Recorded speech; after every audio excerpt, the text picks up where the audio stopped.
チャレンジする女性を応援する MBA チアースチャンネル、今週も始まりました。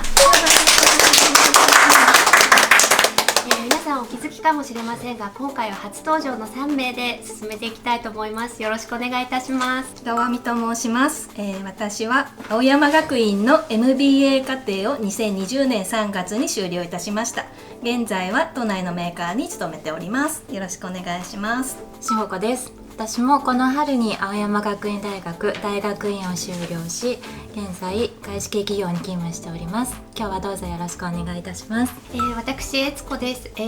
私も、同じく2020年3月に青山学院の MBA を卒業いたしました。現在はセガサミーという会社で、オープンイノベーションを推進しておりまして、コーポレートベンチャーキャピタルのほか、トンネル東京というコワーキングスペースも運営しております。こちらに QR コードございますので、皆さんお気軽に遊びに来てください。よろしくお願いいたします。そういえば3人は授業の一環でタイに行ったんだって？青山学院大学 MBA では海外研修という選択科目があり、私たちはタイで2段目に古い歴史を持つタマサート大学を訪問しました。特に法律・政治学の分野の権威で数多くの著名人を輩出している名門校です。じゃあタイの大学でどんなことを学んだの？私たちは、1週間、タイのタマサート大学のビジネススクールにお邪魔しまして、法律、経済、歴史、ビジネススクールならではのマネジメントゲームなどを、現地の学生さんたちと一緒にやってきました。ビジネスゲームってどんなことするの？はい、ビジネスゲーム、私たちがその時タマサート大学でやったのは、タマサート大学の生徒1人と私たち青山学院の生徒1名ずつがペアになって、架空のスマートフォン会社の経営を何期か回して最終的な利益を競争していくというゲームでした。で、ルールは教授がサイコロを振って出た数から部品の調達数とか生産数、経費や販売数などの条件を選べて、その組み合わせでペアが相談して事業計画を作成してやった感じですよね。そうですね。大変だったね。そうですね。で、私もその時印象的な出来事が一つあって、カンボジアの国のお金で選ばれて留学してきている生徒とペアになったんだけど、ちょっと先生のルールの説明が分かりづらかったので、青山から行った学生とちょっと確認をし合ってたんですよね。そしたらその私とペアになったカンボジアの子に、なんで君たちは教え合ってるんだと敵に何も教えるなと僕たちは勝つんだからと、ちょっとすごく年下の若い青年に私最初しょっぱなから怒られましてはい、あーって言って、私たちならみんなで協力して敵も味方もなくうまくやっていけばいいよねって日本人考えがちなんだけれども、それはカンボジアの国民性なのか、その彼の性格なのかわからないけれども、考え方のまず違いがあるんだな、そういうのも異文化の一環なのかな、一つなのかなって感じました、すごく真面目に取り組んでる姿勢が見えましたね。絶対に勝ちたいっていう、本当ここでも熱意はすごかったよね。ルールを守ってやるんだっていう。異文化コミュニケーションとして私たちが特に学んだのはグローバルリーダーシップです。突然ですけれども、皆さんに質問です。ある集団の中で、誰かがその集団のリーダーだと、互いに自覚するまでどれくらいの時間がかかるか皆さんご存知ですか？誰がボスかみたいなことですか？3日ぐらいかな。明らかにねオーラを放ってる人がいたら一瞬かもしれない。私も定金とちょっと似ているところがあって、じっくりしっくり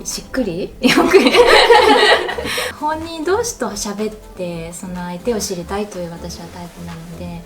やっぱり1週間ぐらいはかけるような気がします。なるほど。実はですね、25秒たった25秒で皆さん無意識のうちにこの集団の中でこいつがリーダー格だってなんとなく認識してるということを私たち学びました。そそれではリーダーっていうのはどんな人なのかなっていうのを気になったんですけど、私たち MBA の授業でよく例に上がっていたのは実はヒトラーでしたよね。象徴的なリーダーですね。そう、もうプレゼンというか大衆の前で喋る映像というのはかなりいろいろな科目の先生に例として挙げていただいてたような気がします。あとは、ガンジーですとか社会活動をビジネスに転換させた、最近でいうとムハンマド・ユヌスさん、誰もが知るリーダーっていう感じですけれども、それでは日本ではどんな人がリーダーに選ばれてるんでしょうか？飲みに行ったらお金払ってくれる人じゃないかな。そうだね。それはリーダーになる場合もある。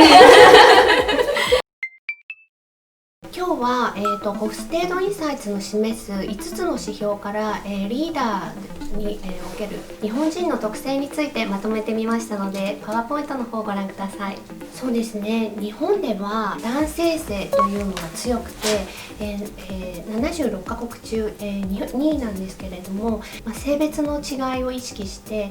特に男性はより、生活よりも仕事を重んじる傾向があるというのと、あとは、個人主義というのはちょっと低めなんですけれども、集団での調和を、重視する、不確実性を回避するという意味で、将来をより明らかにしたがる傾向があるということが分かります。それでは世界で比較するとどうなのかちょっと見てみたいと思うんですけれども、アメリカでは、個人主義は世界ダントツナンバーワンということで、皆さん個人それぞれの意見をすごく強く持っている国かなと思います。あとは不確実な環境にチャレンジするという思考も日本に比べるととても高めです。男女の平等意識というのが、日本に比べると高くてですね、女性も男性と対等に活躍していくという意識、それを尊重するという男性側の意識もあるようです。長期的なビジョンを示すよりも短期的な結果を、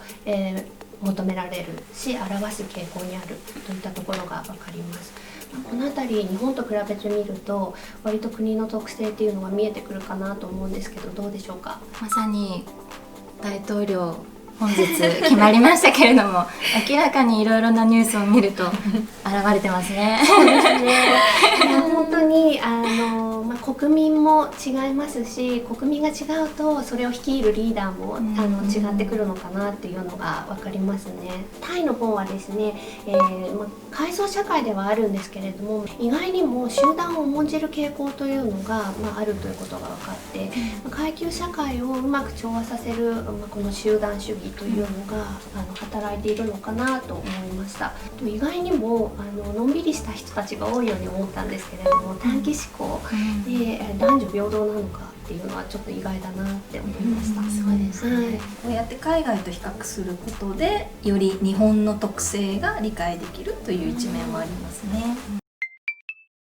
それではこれらの特性を理解した上で、ここでは改めて日本のリーダー像を考えてみたいと思います。日本文化の特性を意識して平等意識を尊重し、意見を述べやすい環境を作ること、働きやすい関係性を構築して、私たちそれぞれの持つスキルや知識を共有し合うこと、職務満足を得られるアプローチを通じて接すること、相談に対しては確実な回答を返してあげることや見解を示してあげること、そして最後に長期的な方針を確実に示してあげることということが大切なのではないかなと思います。リーダーは職務上あなたは管理職ですよって言われて任される人ではなくて、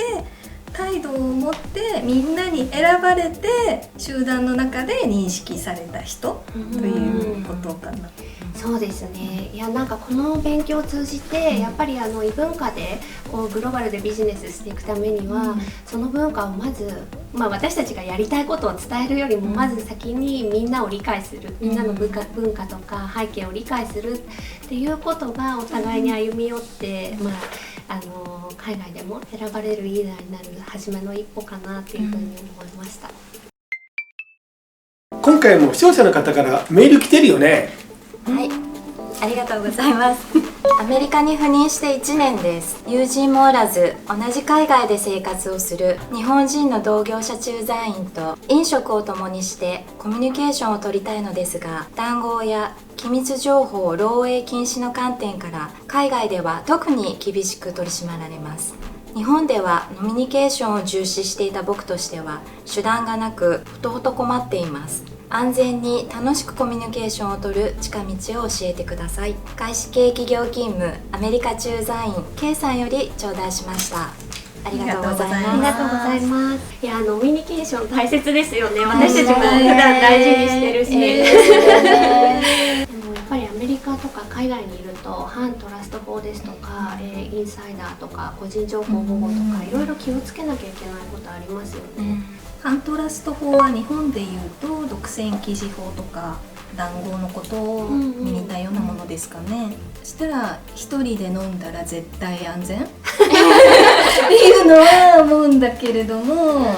実際にやっぱりその直接的に法律に触れるということがなかったとしても、疑わしい行動をとってしまうということで、信用を損なってしまうというリスクがありますので、K さんの置かれている状況にもよりますけれども、同業の方とのコミュニケーションはミーティングだとかオフィシャルな場で楽しく仲良くリレーションを作っていくというのを重視して、でノミニケーションは異業種の方と楽しむとかっていう形で、やはりこういった心配のお声を寄せられるのも、K さんがすごく立派な社会人であるということなのかなと思いますので、ご自身の身を守りつつ皆さんに不安を与えないように楽しんでもらえたらいいなと思います。特にアジア企業はターゲットにされているというふうに聞きますし、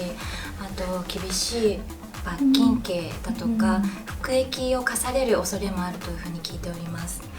誤解を招くことのないようにやはり行動しなければならないですよね。インドに私たちの同級生で赴任してた子がいたじゃない。その子から聞いたのは、会社でルール決められてたのが、仕事に関するメールもしない他社の方と、であと同業他社で同じ系列の部門の方とはもう当該社同士でコンタクトしない、もうやり取りすらしないで、あとは競合他社に当たる企業をあらかじめもリストアップしておいて、その中の人と会う時には事前に会社に報告、会った時は議事録を作成するというふうに議事録を録音録画するみたいに、ね、きちっとやっていたみたいだから、参考にはなるかもしれないね。それでは次回はリスクマネジメントのお話です。今週は皆さんお付き合いいただきありがとうございました。クラウドファンディングのご支援続々とありがとうございます。チャンネル登録もよろしくね。次回もチアーズの個性的な持論を展開しつつ紹介していきますのでお楽しみに。バイバイ。バイバイ。ありがとうございました。